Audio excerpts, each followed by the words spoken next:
In the future जर मला कधीही काही बरं वाईट झालं तर माझ्या फॅमिलीला 4 करोड रुपये मिळणार. वेळ काळ सांगून येत नाही, पण अशा वेळेला मदतीला आणि उपयोगाला येणारी एकच गोष्ट आहे. तुम्ही आज इन्शुरन्स घेतला त्याच्यानंतर फ्युचरमध्ये तुम्हाला काहीही इश्यू होऊ दे तो कम्प्लिटली कव्हर्ड असतो. इन्शुरन्स हा प्रत्येकाच्या आयुष्यात एक खूप महत्त्वाचा घटक आहे, पण तरीही लोकांना असं का वाटतं की ह्याची काही गरजच नाहीये. आपण हे नाही विचार करत की पुढच्या 10 वर्षात एकदा तरी मी हॉस्पिटलाइज होणार आहे. 5 दिवसांसाठी जरी झालो तरी मी गॅरंटी देतो 1 लाख रुपये कुठेच नाहीत. लोक इन्शुरन्स घेताना सगळ्यात जास्त कुठल्या चुका करतात? आमच्याकडे लोक येतात आणि सांगतात, स्वप्नील मी ना 1 करोडचा इन्शुरन्स घेतलाय आणि मी घेतलाय 85 इयर्स पर्यंत. आणि जेव्हा आम्ही कॅल्क्युलेशन वर्कआउट करतो ना, हे लोक करोडो रुपये लूज करतात. समजा असं झालं की तो क्लेम रिजेक्ट झाला तर त्या पॉलिसीचं पुढे काय होतं? समजा मी एक इन्शुरन्स घेतला, माझ्या एरिया कुठल्या हॉस्पिटलमध्ये मी चुकून पण नाही गेलं पाहिजे, कारण कॅशलेस पण नाही मिळत ब्लॅकलिस्टेड मध्ये आणि रिएम्बर्समेंट क्लेम पण नाही मिळत. आता एखाद्या पेशंटला एखादं व्यसन असेल तर त्याला इन्शुरन्स क्लेम करता येतो का? ओके, माझ्या आई बाबांना ब्लड प्रेशर आहे ना, आपण सांगायचं कशाला. बट जेव्हा आपण डॉक्टरकडे जाणार ती सगळी हिस्ट्री तेव्हा लिहून घेतली जाते आणि ती इन्शुरन्स कंपनीकडे जाते. संपलं, इथे तुमचा क्लेम रिजेक्ट होतो.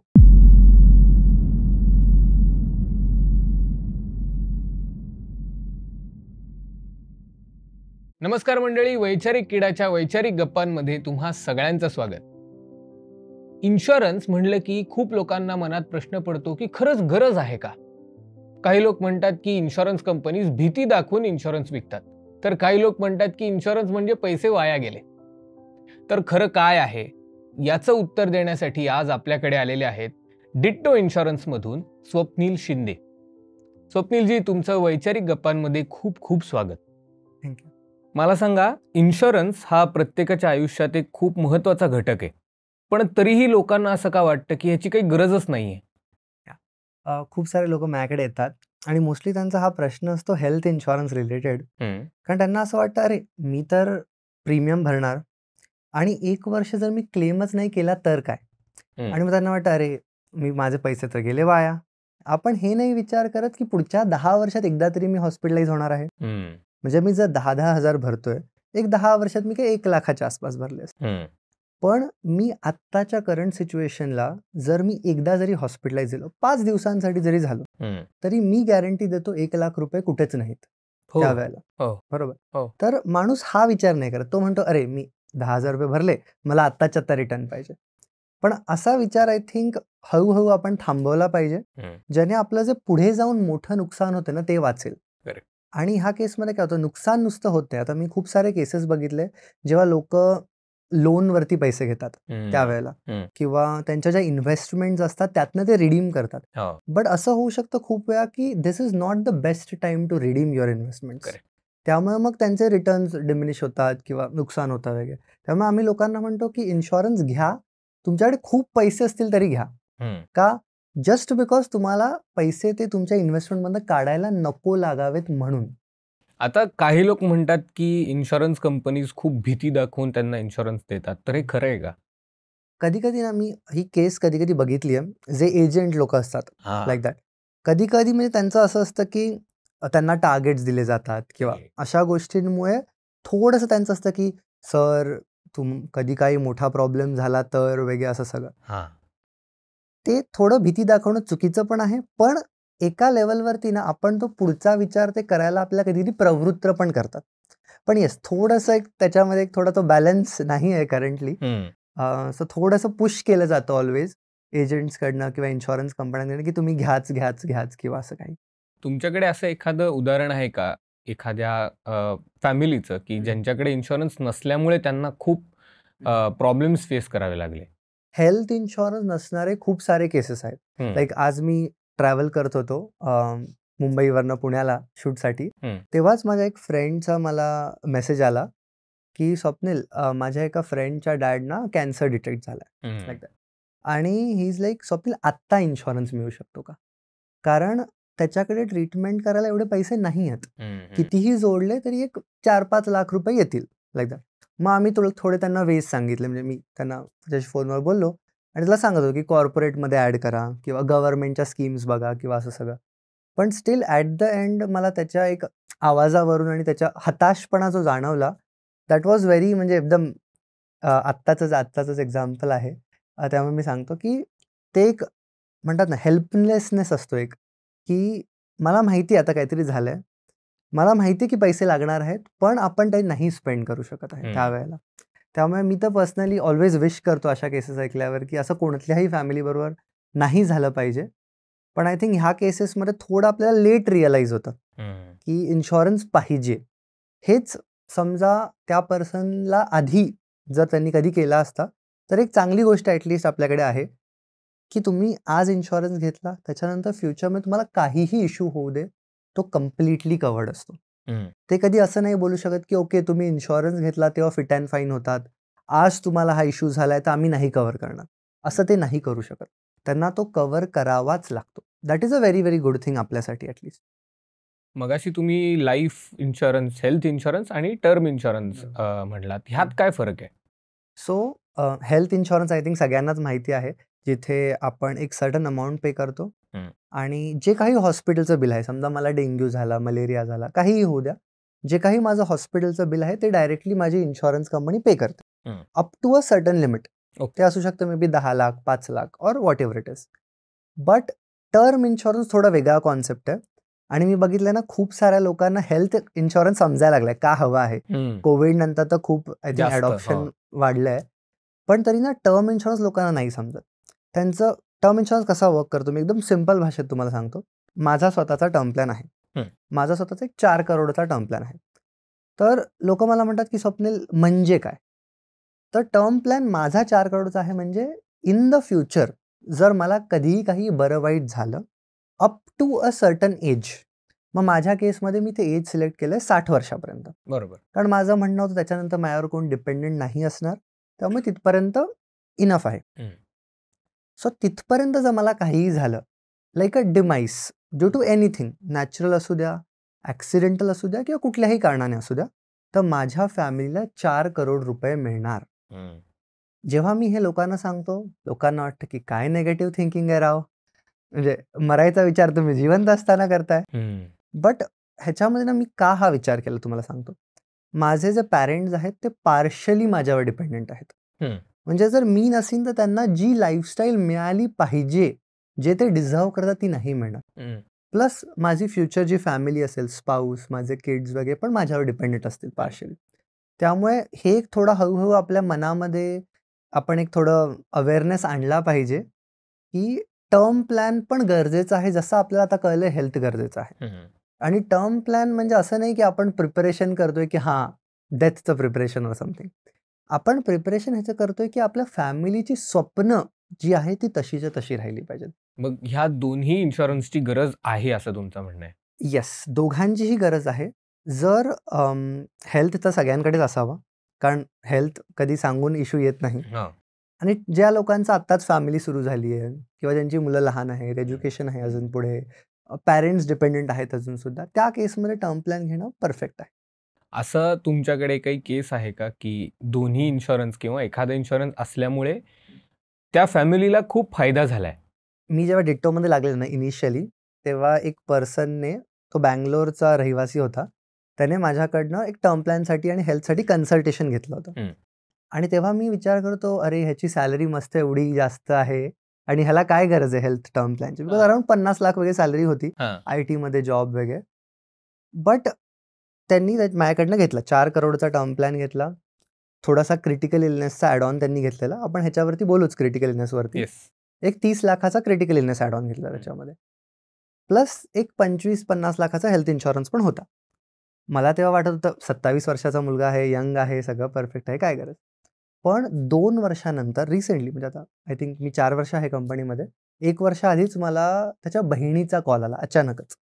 आणि तिने मला सांगितलं, माझ्या भावाला ब्लड कॅन्सर डिटेक्ट झालं. आणि मी स्वतः शॉकमध्ये होतो, कारण त्याचं एज बेअरली 29-30 असणार. 27ला घेतलेलं, 2-3च वर्ष झालेले, जास्त नाही. आणि मोरलेस लाईक मला ते बिलीव्हच होत नव्हतं, एवढ्या यंग एजमध्ये आणि क्रिटिकल इलनेस वगैरे असं. मग आम्ही त्यांना हेल्प केली, कारण त्यांना सगळा हेल्थ इन्शुरन्सचा क्लेम करून हवा होता, किमोथेरपी आणि ते सगळं. मग त्याने त्याचं पूर्ण हेल्थ इन्शुरन्सचा क्लेम ह्यातनं होऊन गेला. हम्म. रिझन काय माहितीये का, काय काय लोकांना वाटतं अरे माझ्याकडे कॉर्पोरेट इन्शुरन्स आहे, मला हा का हवा. हा. पण इथे मला कळलं की कॉर्पोरेट असून सुद्धा तुम्हाला हवा बाहेरचा. कारण ॲज सून ॲज त्याला कॅन्सर डिटेक्ट झाला, त्याला कंपनीतनं जॉब सोडावा लागला. बर. रिझन बिंग, कंपनी आता हल्ली प्रायव्हेट सेक्टर नाही म्हणत की तुम्ही 6-6 महिने राहा. हो. ते लोक सबॅटिकल देतात की तुम्ही परत जॉईन होऊ शकता. पण ह्या केसमध्ये तुमचे हेल्थ इन्शुरन्स किंवा सगळे बेनिफिट्स थांबतात मोरॉलेस. जेवढे तुमच्याकडे सुट्ट्या असतील तेवढंच तुम्ही एक्सटेंड त्याला करू शकता, नंतर तर सगळे बेनिफिट थांबतात. ह्या केसमध्ये बिकॉज त्याचा हेल्थ इन्शुरन्स होता, सगळे हेल्थ इन्शुरन्सचे क्लेम्स डन झाले. आणि सगळ्यात मोठा फायदा त्या पर्सनला झाला क्रिटिकल इलनेस ॲड ऑनचा.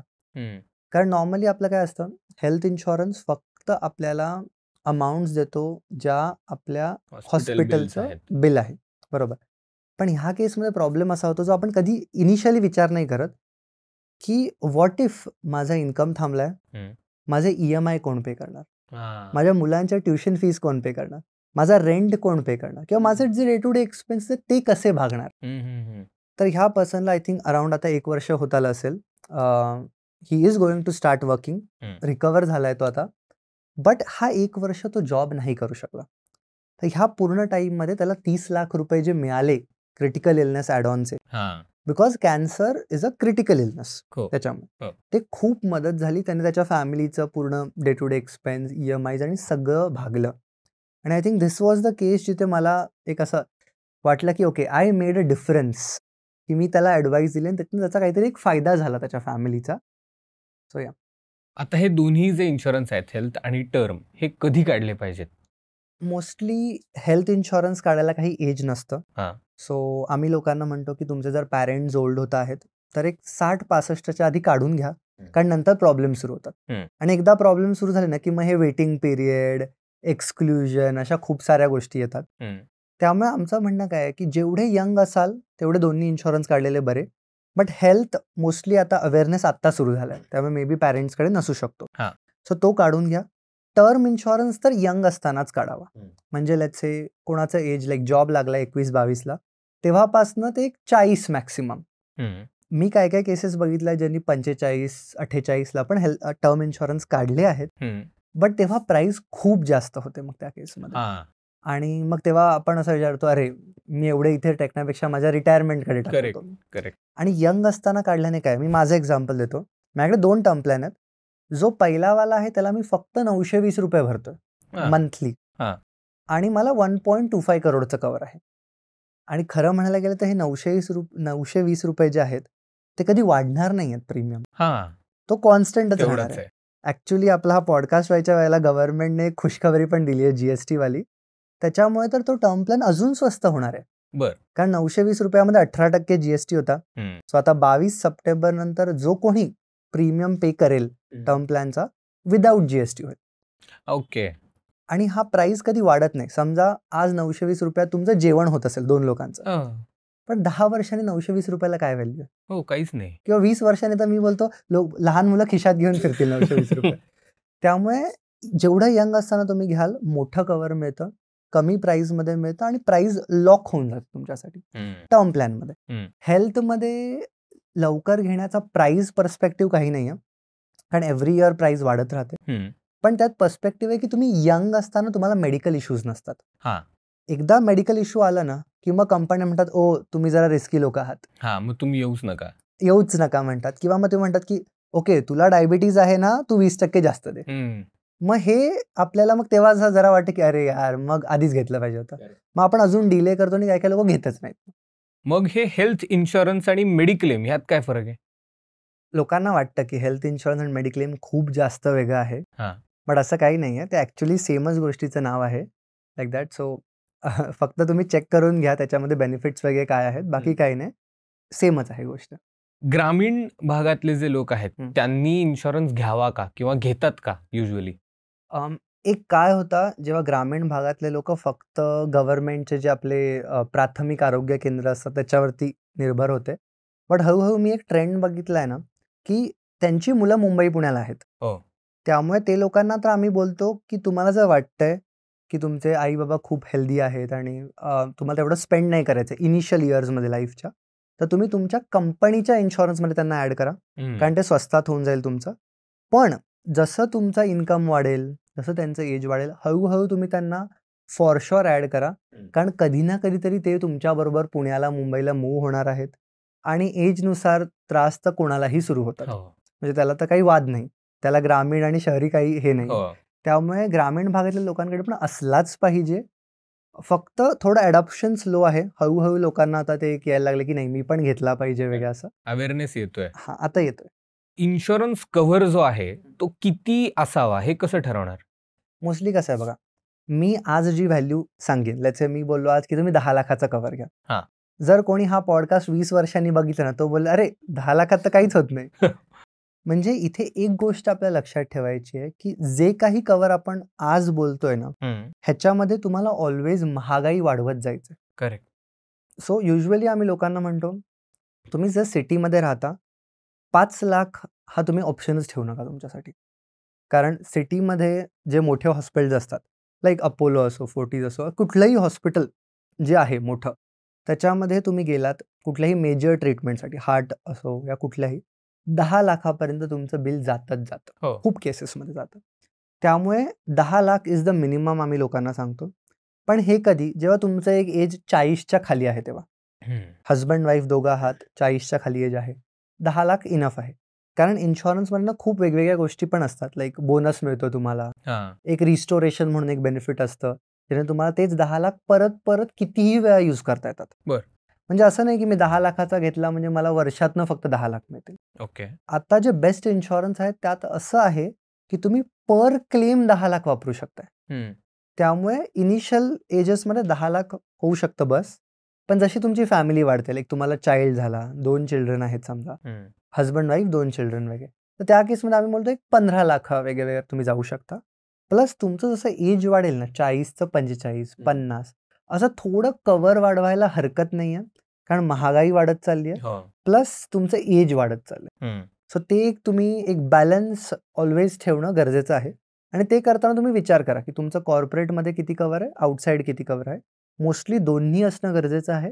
दोन्ही मिळून एक 10 ते 15 लाख इज सफिशियंट जर तुम्ही यंग असाल तर.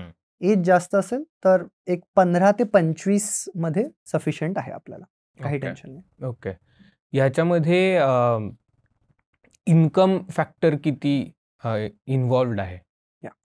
सो कसं आहे बघा, आता मी बघितलंय, समजा कोणाचं इन्कम आहे 15,000 ते 25,000 किंवा 30,000 वगैरे, तर मग त्या लोकांना एक थोडं वाटतं की अरे मी खूप जास्त कव्हर घेतलं तर मग माझा 1 महिन्याचा इन्कमच जातोय.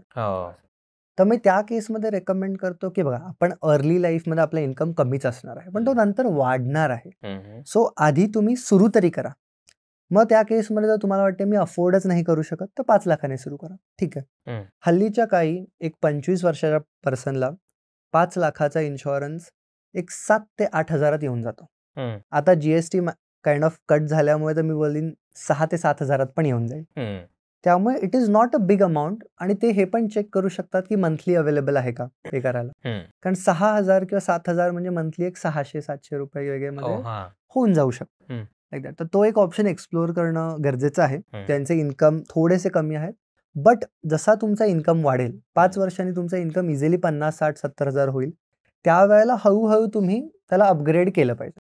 पण असं नका करू की मी जेव्हा इन्कम वाढेल तेव्हाच सुरुवात करेन. जसं आपण SIPचं इन्व्हेस्टमेंटचं बोलतो की छोट्याने सुरुवात केलेलं इम्पॉर्टंट आहे. सेम इन्शुरन्सचं आहे, सुरुवात करणं इम्पॉर्टंट आहे.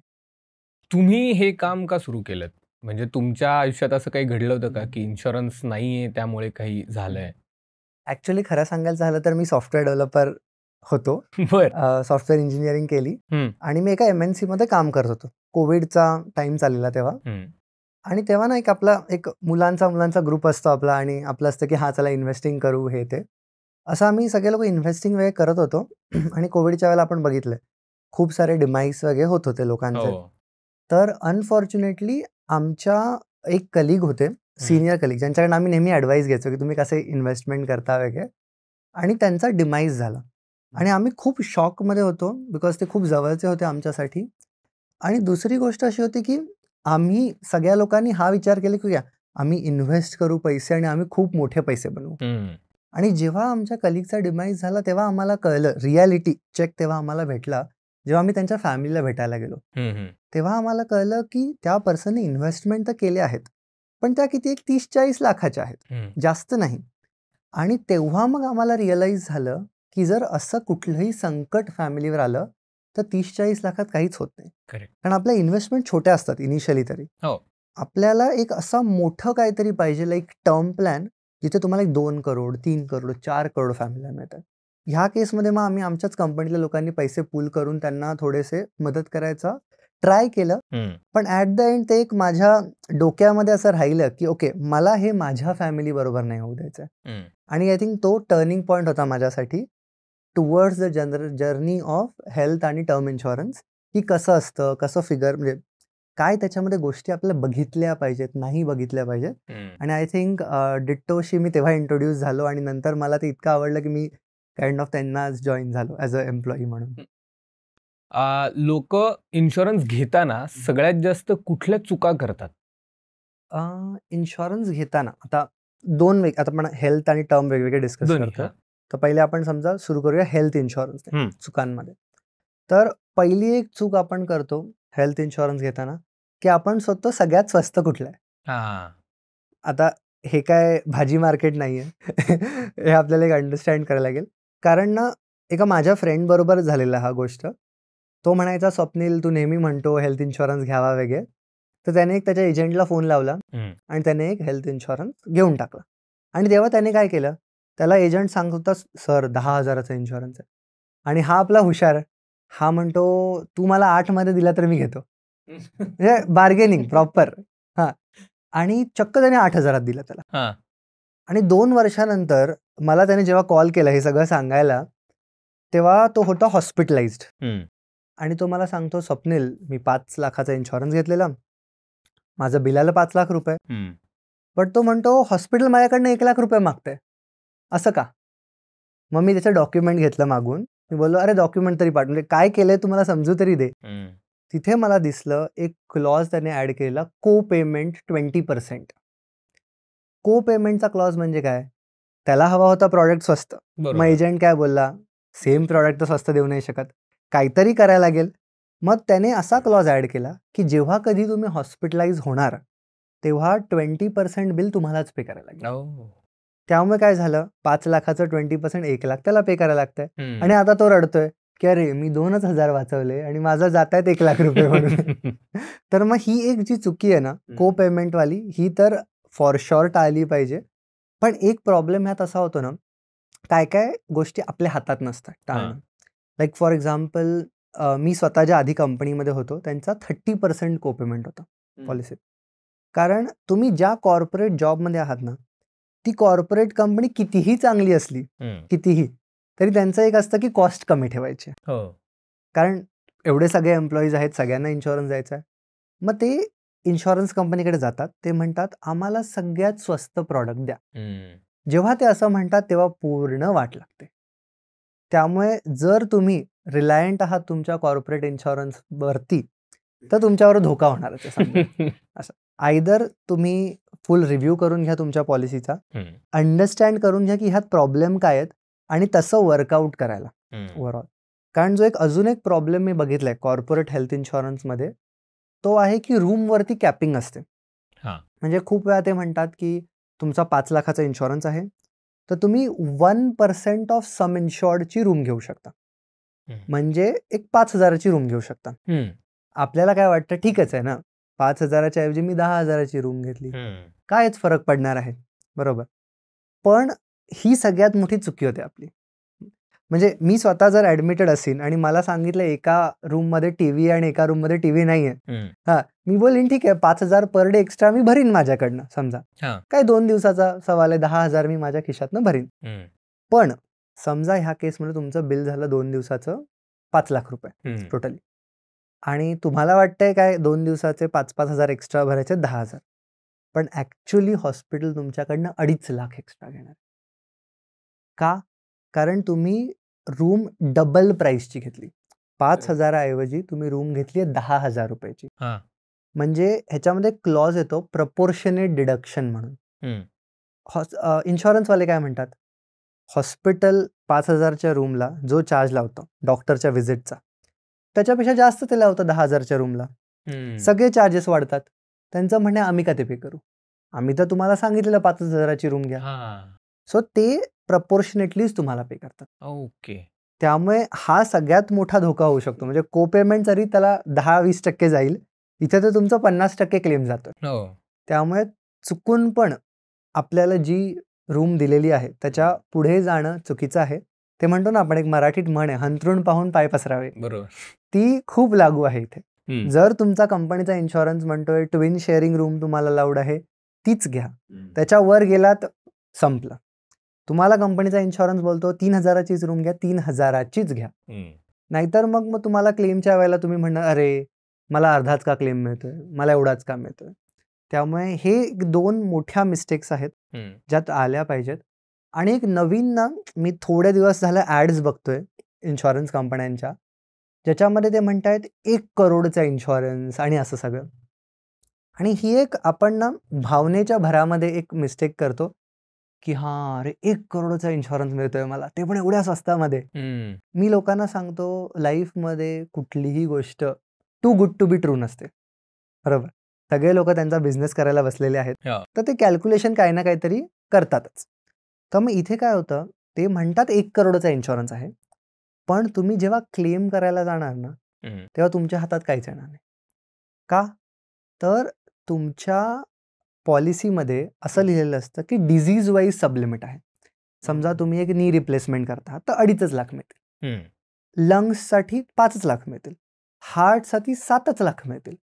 मग आता मला सांगा, त्या 1 करोडचं काय मी जेवण घालू? म्हणजे कायच फायदाच नाहीये ना त्याचा, कारण तुम्हाला ते देतच नाहीयेत. करेक्ट.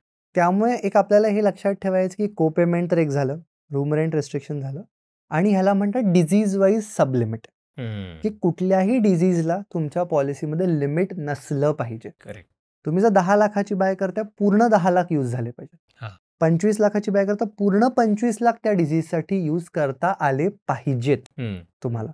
सो हे एक आपण विचार केला पाहिजे इन टर्म्स ऑफ चुकांमध्ये.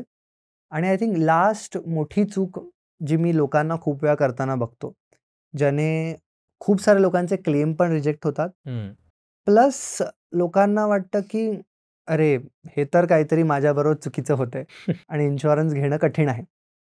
त्याचं आहे नाव वेटिंग पिरियड. कारण कुठलाही तुम्ही हेल्थ इन्शुरन्स घ्या इंडियामध्ये, 3 प्रकारचे वेटिंग पिरियड त्याच्यामध्ये येतात. एक असतो इनिशियल वेटिंग पिरियड, म्हणजे पहिले 30 दिवस तुम्हाला फक्त ॲक्सिडेंटल क्लेम मिळणार, बाकी कुठलाही मिळत नाही. ते तरी चला लोकांना वाटतं ठीक आहे, नवीन नवीन घेतलाय, थोडा कूल ऑफ पिरियड म्हणून. दुसरा जो वेटिंग पिरियड तो कोणालाच माहीत नसतो, तो आहे स्पेसिफिक इलनेस वेटिंग पिरियड. म्हणजे काय, इन्शुरन्स म्हणते तुम्ही आमच्याकडे नवीन कस्टमर आहात, इमिजिएटली आम्ही तुम्हाला काय काय ज्या गोष्टी असतात, किडनी स्टोन असू द्या, कॅटरॅक्ट असू द्या, मोतीबिंदू, किंवा हिस्टेरेक्टमी, किंवा अशा काय काय थोड्या गोष्टींसाठी ना ते क्लेम देत नाहीत. आपल्याला तर वाटत असतं मी इन्शुरन्स घेतलाय, मला तर क्लेम मिळाला पाहिजे. तर एक तो मग एक्सपेक्टेशनचा मिसमॅच होतो इथे. त्यामुळे मी लोकांना सांगतो, ऑलवेज मेक शुअर करा की तुम्ही रीड करत आहात की 2 वर्षासाठी काय कव्हर्ड नाहीये. आणि ही गव्हर्नमेंटची लिस्ट आहे, सो सगळ्या कंपन्यांची सेमच लिस्ट असते काय कव्हर्ड नाही आहेत वाली. आणि जो तिसरा वेटिंग पिरियड आहे तो आहे pre existing condition waiting period. ह्याच्यामध्ये काय असतं, समजा एक पर्सन आहे, तो त्याच्या वडिलांसाठी इन्शुरन्स घेतो आणि त्या पर्सनच्या वडिलांना आहे ब्लड प्रेशर. तो जेव्हा पॉलिसी घ्यायला जाणार ना, त्याला 2 ऑप्शन मिळणार. एकतर तो नॉर्मल पॉलिसी घ्या, ज्याच्यामध्ये त्याला ब्लड प्रेशर रिलेटेड क्लेम 3 वर्षांनंतर मिळणार आहे. एकतर हे ऐकूनच तो वेडा होतो की अरे आधीच माझ्या वडिलांचं एज आहे 55 आणि 3 वर्षानंतर क्लेम मिळणार म्हणजे कायच झालं. त्यामुळे आम्ही लोकांना रेकमेंड करतो की तुम्ही अशी पॉलिसी घ्या जिथे तुम्हाला इमिजिएट क्लेम मिळेल. जर तुम्हाला बीपी आहे, शुगर आहे, कोलेस्ट्रॉल आहे, अस्थमा आहे, ह्या सगळ्या गोष्टींचे क्लेम इमिजिएट मिळणं खूप गरजेचं आहे. कारण आता आम्ही खूप साऱ्या केसेस बघितल्या आहेत. रिसेंटली एक केस होती जिथे पर्सनला डायबिटीज होता आणि त्या पर्सनचा हार्ट अटॅकचा क्लेम रिजेक्ट झाला. 2 वर्षानंतर क्लेम आलेला आणि तो रिजेक्ट झाला कारण इन्शुरन्स कंपनीचं म्हणणं आहे पर्सनला हार्ट अटॅक आला डायबिटीजमुळे, आणि डॉक्टरने पण ते लिहून दिलेलं आहे. प्रत्येक वेळेला असंच होतं असं नाही, पण ह्या केसमध्ये डॉक्टरने लिहून दिलेलं की डायबिटीजमुळे हार्ट अटॅक आलेला आहे. इन्शुरन्स कंपनी म्हणते जर डायबिटीजने हार्ट अटॅक आलाय तर आम्ही डायबिटीज रिलेटेड गोष्टी 3 वर्ष कव्हरच नाही करत आहे. मग आम्ही तुमचा क्लेम कसा देऊ? मग इथे आपण अटकतो. मग आपले इंडियन लोक एक नवीन आयडिया काढतात. ते म्हणतात, ओके, माझ्या आई बाबांना ब्लड प्रेशर आहे ना, आपण सांगायचं कशाला? बरोबर, सोपं आहे ना, सांगायचंच नाही. पण एक ह्यात चुकी काय होते, आपण इन्शुरन्स कंपनीला जर समजा नाही सांगितलं, पण जेव्हा आपण डॉक्टरकडे जाणार क्लेमसाठी, हॉस्पिटलाइज झाल्यावर तर आपण त्यांना खरं खरं सांगणार की हा माझा 5 वर्ष झाला हा इश्यू आहे, 3 वर्ष झाला हा इश्यू, तेव्हा तर नसलेले इश्यू पण आपण सांगतो. बरोबर. त्यामुळे ना ती सगळी हिस्ट्री तेव्हा लिहून घेतली जाते आणि ती इन्शुरन्स कंपनीकडे जाते. त्यामुळे तेव्हा इन्शुरन्स कंपनी म्हणते, अरे स्वप्नील तर बोललेला की मला काही नाही, 1 वर्षापूर्वीच बोलला आणि आताच इन्शुरन्स घेतलाय, पण डॉक्टर तर लिहून देतो ह्याला 3 वर्षापासून डायबिटीज आहे. संपलं. इथे तुमचा क्लेम रिजेक्ट होतो. व्हेरी व्हेरी इम्पॉर्टंट की जेव्हा अशी डिस्क्रिपन्सी येते क्लेमच्या वेळेला, मग इन्शुरन्स कंपनी म्हणते तुम्ही आमच्याबरोबर काहीतरी फ्रॉड करत आहात आणि आता आम्ही तुमचा क्लेम पुढे जाऊ देत नाही. त्यामुळे कधीही वेटिंग पिरियड लपवू नका. असतील वेटिंग पिरियड तर अशी पॉलिसी घ्या ज्याच्यामध्ये वेटिंग पिरियड इमिजिएटली कव्हर्ड आहेत. अशा पॉलिसीज एक्झिस्ट करतात आणि त्याच तुम्ही घेतल्या पाहिजेत. आता समजा असं झालं की तो क्लेम रिजेक्ट झाला, तर त्या पॉलिसीचं पुढे काय होतं? म्हणजे ती डिस्कंटिन्यू करतात लोक चिडून, का त्याचं काय होतं काय पुढे? कधी कधी मी बघितलंय इन्शुरन्स कंपनी स्वतःच पॉलिसी कॅन्सल करते. बरं. कारण जर त्यांचा एका कस्टमरवरचा ट्रस्ट उडालाय की अरे ह्याने तर हे चुकीचं सांगितलं, म्हणजे अजून खूप काय काय चुकीचं सांगितलेलं असू शकतं. करेक्ट. तर मग कंपनीच पूर्णपणे पॉलिसी कॅन्सल करते. आमच्याकडे एक केस अशी झालेली, मी तुम्हाला ते सांगतो एक मिनिटामध्ये.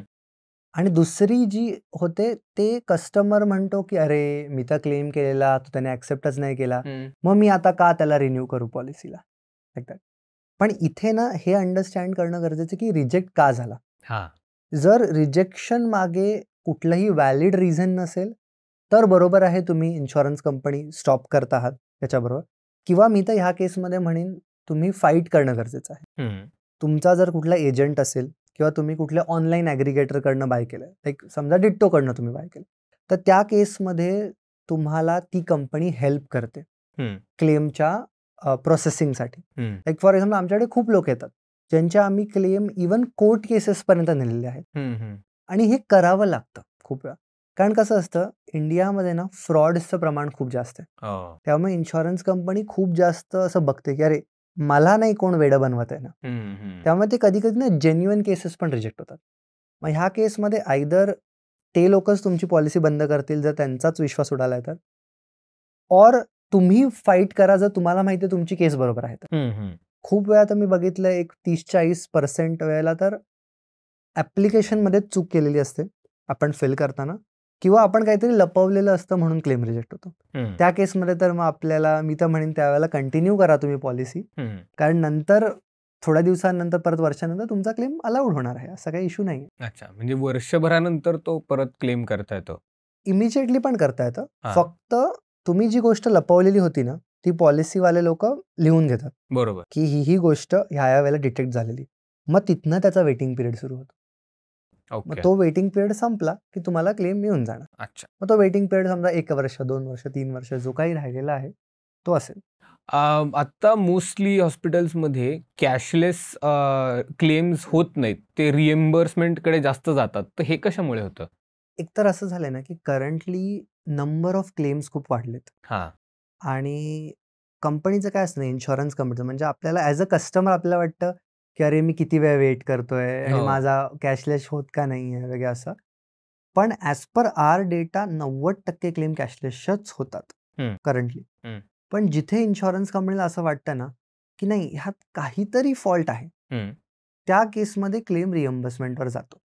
आणि हे पण कसं असतं, जो क्लेमवाला पर्सन आहे ना त्याच्याकडे मी तुम्हाला सांगतो मिळून 2 ते 3 मिनिटं असतात तुमचा क्लेम बघायला, आणि त्याला फक्त ऍक्सेप्ट रिजेक्ट असा खेळायचं असतं. खरं सांगायला गेलं तर कारण त्याला दिवसभर असे 1000 क्लेमच्या रिक्वेस्ट येणार आहेत आणि तो बघत राहणार आहे त्याच्याकडे डॉक्युमेंटकडे आणि तो डिसिजन त्याला त्या 5 मिनिटात किंवा त्या 3 मिनिटात घ्यायचा असतो की ह्या क्लेमला कॅशलेस करायचं का रिएम्बर्समेंटला पाठवायचं.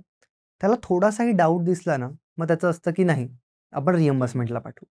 आणि ही केस माझ्या स्वतःच्या भावाबरोबर पण झाली, मावस भावाबरोबर वगैरे, जिथे त्याचे वडील ॲडमिट झालेले होते आणि क्लेम हा कॅशलेस नाही झाला. एकदम रेप्युटेड कंपनी आहे जी ऑलवेज कॅशलेस देते, पण कॅशलेस नाही झाला. आम्ही स्वतः शॉक होतो कारण 7 लाखाचा क्लेम होता. सो पैसे आणणार कुठनं आणि असं सगळं बरोबर.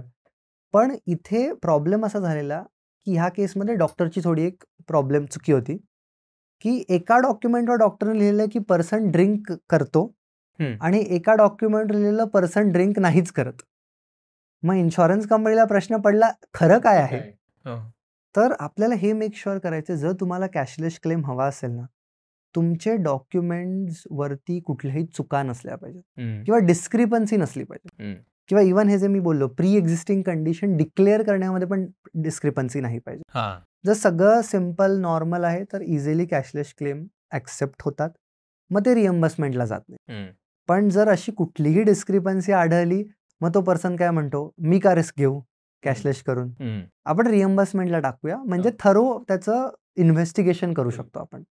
म्हणून अजून एक असं आहे की पेशंटला डिस्चार्ज मिळालेला असतो आणि तो ॲडमिट असतो हॉस्पिटलमध्ये, पण क्लेममुळे अडलेला असतं खूप, एक एक्स्ट्रा दिवस त्याला कदाचित ॲडमिट राहावं लागतं हॉस्पिटलमध्ये. तर हा जो वेटिंग पिरियड आहे, जो सगळं आता घरी जा असं सांगितलं डॉक्टरनी, तरी सुद्धा पेशंटला थांबायला लागतं, तर हा कशामुळे होतो? एकतर ना त्यात खूप सारे एंटिटीज इन्व्हॉल्ड आहेत. तुमचा एक क्लेम आपल्याला वाटतं माझा एक क्लेम आहे, पण तसे खूप क्लेम होतात. दुसरी गोष्ट क्लेममध्ये ना एक हॉस्पिटल इन्व्हॉल्ड आहे जे डॉक्युमेंट्स अपलोड करत आहे, इन्शुरन्स कंपनी इन्व्हॉल्ड असते आणि कधी कधी एक थर्ड पार्टी एजंट इन्व्हॉल्ड असतो मधला, TPA म्हणून. तर ह्या सगळ्यांचं कोऑर्डिनेशन होणंच कठीण असतं. कारण काय होतं, पहिल्यांदा तुम्ही हॉस्पिटल काय करतं, एक काहीतरी डॉक्युमेंट अपलोड करतं, ते डॉक्युमेंट अपलोड केलं जातं थर्ड पार्टी एजंटकडे, समजा TPAकडे. TPA ते पाठवतं, त्याला बरोबर वाटलं ते पाठवतं इन्शुरन्स कंपनीकडे. इन्शुरन्स कंपनी म्हणते अरे हे तर अर्धवट दिसतंय, काहीतरी डिस्क्रिपन्सी आहे. ते म्हणतं हॉस्पिटलकडे परत जावा.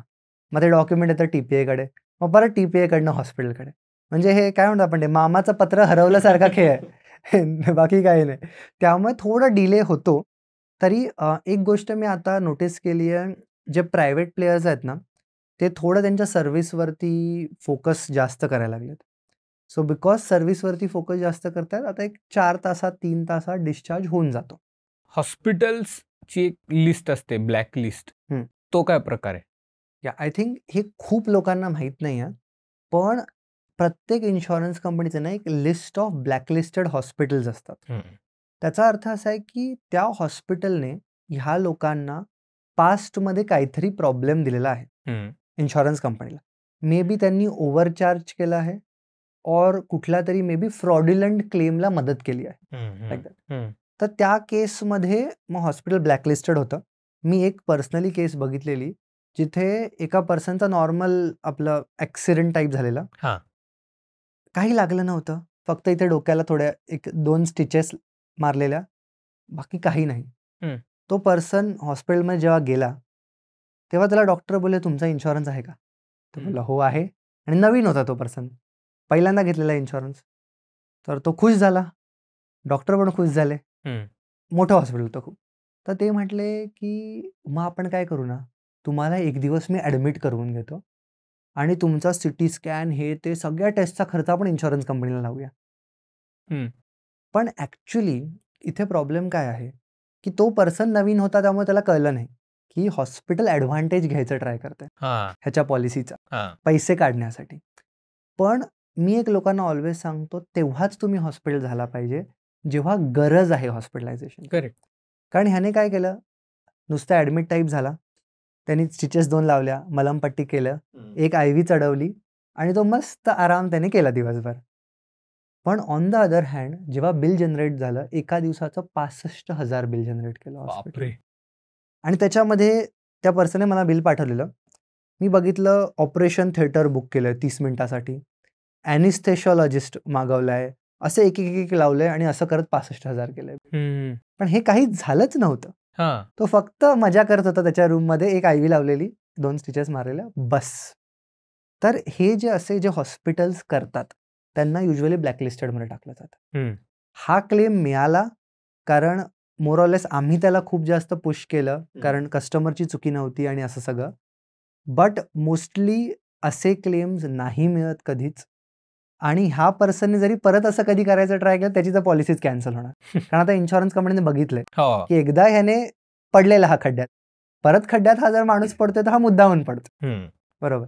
त्यामुळे एक आहे की blacklisted hospital always make sure करावं. समजा मी एक इन्शुरन्स घेतला तर मी 2 गोष्टी मेक शुअर करतो की मी बघतो, ओके मी पनवेलमध्ये राहतो किंवा मुंबईमध्ये राहतो, माझ्या एरियात कुठल्या हॉस्पिटलमध्ये मी चुकून पण नाही गेलं पाहिजे. करेक्ट. कारण कॅशलेस पण नाही मिळत ब्लॅकलिस्टेडमध्ये आणि रिएम्बर्समेंट क्लेम पण नाही मिळत ब्लॅकलिस्टेडमध्ये. सो मी ते एक मेक शुअर करतो. दुसरी गोष्ट मी एक मेक शुअर करतो की मी माझ्या एरियातल्या 5 हॉस्पिटल्सची नावं एका लिस्टवरती लिहून ठेवतो आणि ती माझ्या फ्रीजवरती लावतो. काय होतं, आता आम्ही खूप सारे क्लेम्सचे कॉल्स आमच्याकडे येतात आणि मी क्लेम्सला मदत करतो आणि लोक त्या टायमाला जेव्हा एक इमर्जन्सी मेडिकल चालू आहे आम्हाला कॉल करून विचारतायत की मी कुठल्या हॉस्पिटलमध्ये जाऊ. मला माहित नाहीये की माझ्या इन्शुरन्समध्ये कुठलं हॉस्पिटल कव्हर्ड आहे. आणि आय थिंक हे सगळ्यात मोठी चूक आहे. कारण तेव्हा तुमचे 10 मिनिटं 15 मिनिटं प्रेशियस असतात. बरोबर. त्या माणसाला हॉस्पिटलमध्ये जाऊन उपचार मिळणं गरजेचं आहे. तेव्हा तुम्ही आम्हाला फोन करून कुठलं हॉस्पिटल विचारणं गरजेचं नाहीये. त्यामुळे जर तुमच्याकडे लिस्ट असेल ऑलरेडी की हां माझ्या इन्शुरन्समध्ये हे हॉस्पिटल्स आहेत आणि ती लिस्ट पण हुशारीने बनवायची. समजा घरी कोण प्रेग्नंट वुमन आहे तर मॅटर्निटी रिलेटेड हॉस्पिटल ॲड करा. जर एक लहान मुलगा आहे तर एक लहान मुलांचं चाइल्ड केअर हॉस्पिटल ॲड करा. जर कोण ओल्डर असेल तर त्याच्यासाठी ओल्ड लोकांचे हॉस्पिटल, ऑर्थोपेडिकवाले असू द्या किंवा मल्टी स्पेशालिटी हॉस्पिटल असू द्या किंवा जर कोणाची ऑनगोईंग कुठली ट्रीटमेंट चालू असेल, मे बी कॅन्सर रिलेटेड वगैरे, तर तसे हॉस्पिटल तुम्ही ॲड करून ठेवू शकता. असे 4-5 प्रकारचे हॉस्पिटल असणं खूप गरजेचं आहे त्याच्यामध्ये. मला सांगा, इन्शुरन्सला इन्व्हेस्टमेंट म्हणून बघणं योग्य आहे का?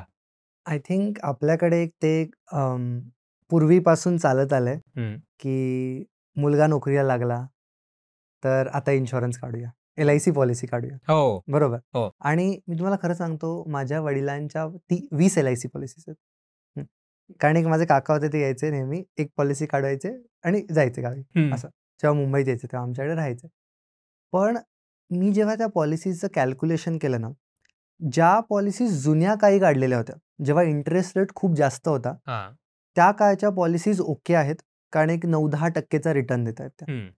बट जर मी हा विचार आज केला की समजा मला पुढच्या 20 वर्षासाठी इन्व्हेस्ट करायचे आहेत पैसे, तर मी एक एंडॉमेंट किंवा मनी बॅक प्लॅन जो असतो, गॅरंटेड रिटर्नवाला जो प्लॅन असतो लाईफ इन्शुरन्समध्ये, तो घेतला तर चालेल का?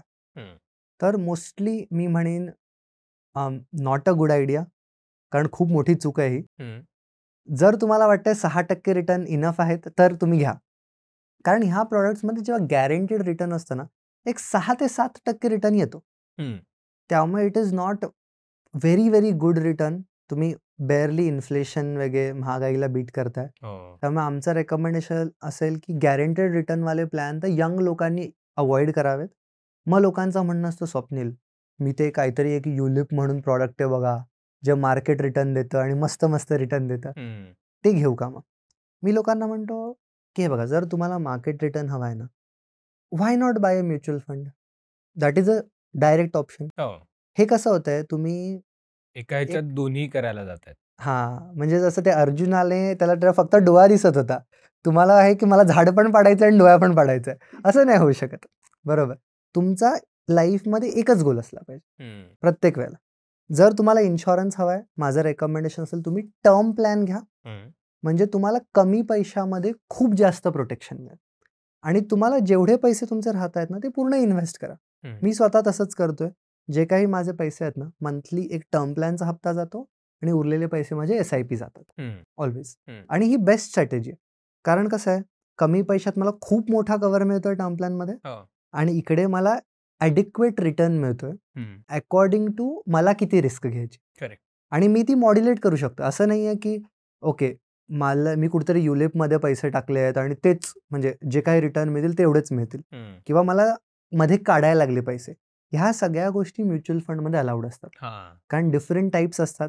मग तुम्हाला काहीतरी लॉंग टर्म हवं आहे, शॉर्ट टर्म हवं आहे, मिड टर्म हवं आहे, ह्या सगळ्या गोष्टी तुम्हाला तिथे फिगर आउट करता येतात. तुमचा एक प्रॉपर फायनान्शियल प्लॅन बनवता येतो, जो तुम्ही बनवू नाही शकत विथ युलिप वगैरे, कारण तिकडे तेवढी तुम्हाला मोकळीक दिली नाही जात. त्यामुळे मोस्टली ॲज अ इन्व्हेस्टमेंट नका बघू इन्शुरन्सकडे, फक्त ॲज अ प्रोटेक्शन बघणं चांगलं आहे. पण असं कुठलं एक्झाम्पल आहे का तुमच्याकडे की ज्यांनी इन्शुरन्सला इन्व्हेस्टमेंट म्हणून बघितलंय आणि त्याचा इव्हेंच्युअली त्यांना पश्चाताप झालाय? सो आता आम्ही खूप वेळा ना लोकांना शिकवण्याचे सेशन्स घेतो. त्याच्यामध्ये आमच्याकडे लोक येतात आणि सांगतात, स्वप्नील, मी ना 1 करोडचा इन्शुरन्स घेतलाय आणि मी घेतलाय 85 इयर्सपर्यंत टर्म प्लॅन. आणि जेव्हा आम्ही कॅल्क्युलेशन वर्कआउट करतो ना, आम्हाला कळतं की हे लोक करोडो रुपये लूज करतात ऍक्च्युली. कारण जेव्हा मी 60 वर्षापर्यंत इन्शुरन्स घेतो वर्सेस जेव्हा मी 85 वर्षापर्यंत घेतो, प्राइस डायरेक्टली डबल होते. म्हणजे ते इनिशियल डेज पासून डबल प्राइस लाईफ टाइम पे करतात. जिथे 1000 पे करायला पाहिजे 2000 पे करतात. तेच मग आपण असं जर कॅल्क्युलेट केलं की तेच SIP मध्ये टाकले असते 1000 रुपये, पुढचे 40-50 वर्ष किती पैसे झाले. मग इथे त्या लोकांना जेव्हा मी हे कॅल्क्युलेशन सांगतो, तेव्हा मग त्यांना थोडा पश्चाताप होतो की अरे, मी तेव्हा का ऐकलं माझ्या एजंटचं, किंवा मी का ऐकलं, त्या ऑनलाईन मला दाखवत होते की खूप लोकांनी घेतलाय 70-80 वर्षापर्यंत, मी का तसं केलं. त्यामुळे आम्ही लोकांना म्हणतो, जर तुम्ही टर्म प्लॅन घेत आहात तर तेवढ्याच एजपर्यंत घ्या जोपर्यंत तुमच्यावरती फॅमिली डिपेंडेंट आहे. मग ते प्रत्येकासाठी वेगळं असू शकतं. कोणाचं तरी समजा लग्न होतंय 33ला, चाइल्ड होतंय 35ला, पुढच्या 25 वर्ष बस झालं 35 पासून एक 60 पर्यंत.